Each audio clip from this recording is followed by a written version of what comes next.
Assalamualaikum warahmatullahi wabarakatuh.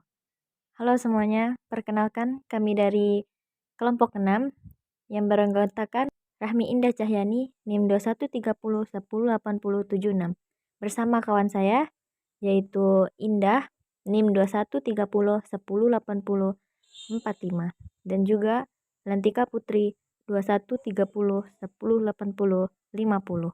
Di sini kami akan mempresentasikan materi kami kelompok 6, yaitu konsep manajemen peserta didik. Selamat menyaksikan. Baiklah, materi pertama yaitu konsep manajemen peserta didik. Manajemen peserta didik merupakan proses untuk mengatur segala bentuk kegiatan dari hal yang berhubungan dengan peserta didik maupun sumber daya lainnya, agar dapat mencapai tujuan pendidikan secara efektif dan efisien. Selanjutnya, manajemen peserta didik juga dapat dikatakan sebagai proses keseluruhan dalam kegiatan yang memang di-planning dari awal serta diusahakan secara penuh dalam pembinaan yang sifatnya berkelanjutan untuk semua peserta didik sehingga nantinya diharapkan dapat mengikuti jalannya proses pendidikan dan pembelajaran secara efektif dan efisien. Komar 2007 mengemukakan bahwa tujuan manajemen peserta didik adalah untuk mengatur berbagai kegiatan dalam bidang kesiswaan agar proses pembelajaran di sekolah dapat berjalan dengan lancar, tertib, teratur, serta mampu mencapai tujuan pendidikan sekolah, yakni pengaturan dalam bentuk pelayanan di sekolah, sehingga proses pembelajaran tersebut dapat berjalan dengan baik. Manajemen peserta didik juga mempunyai fungsi, yaitu sebagai wahana untuk peserta didik dalam mengembangkan diri optimal mungkin. Yang berkenan dengan segi individual, sosial maupun akademik. Bahrudin 2014 mengatakan bahwa manajemen peserta didik berfungsi sebagai wahana bagi setiap peserta didik untuk mengembangkan diri semaksimal yang berkenaan dengan individualitas. Selanjutnya yaitu prinsip-prinsip manajemen peserta didik. Prinsip adalah suatu pedoman yang harus diikuti dalam melaksanakan tugasnya. Prinsip manajemen peserta didik adalah pedoman yang harus diikuti dalam melakukan pengelolaan peserta didik. Prinsip-prinsip tersebut adalah yang pertama, dalam mengembangkan program manajemen kepeserta didikan, penyelenggaraan harus mengacu pada peraturan yang berlaku pada saat program dilaksanakan.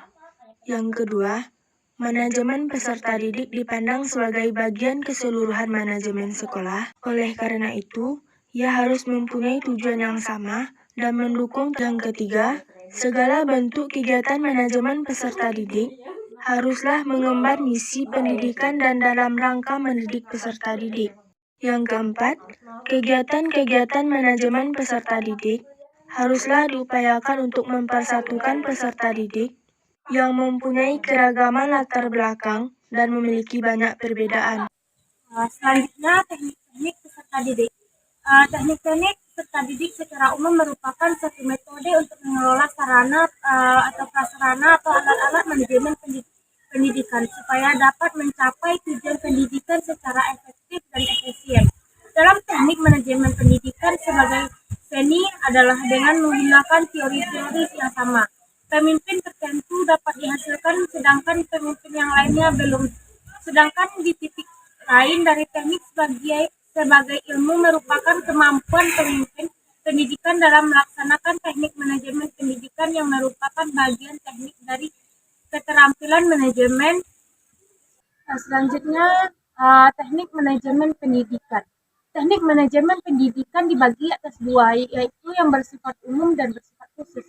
Teknik manajemen pendidikan yang bersifat umum adalah teknik yang dapat diaplikasikan atau diterapkan bagi seluruh organisasi. Teknik manajemen yang bersifat khusus merupakan teknik tertentu yang dapat digunakan secara terbatas atau khusus. Teknik manajemen pendidikan yang bersifat umum, yang pertama yaitu teknik manajemen yang terbagi atas konversi atau tradisional meliputi, sedangkan yang selanjutnya yaitu manajemen berdasarkan kepribadian, manajemen berdasarkan kebiasaan. Kedua yaitu teknik manajemen modern, terbagi atas satu manajemen berdasarkan tujuan, manajemen berdasarkan hasil, manajemen berdasarkan sistem, manajemen berdasarkan delegasi. Yang kedua yaitu manajemen yang bersifat khusus, yang terbagi atas teknik manajemen untuk pemecahan masalah, teknik manajemen untuk memperoleh hasil. Yang terakhir yaitu teknik manajemen untuk mengembangkan organisasi.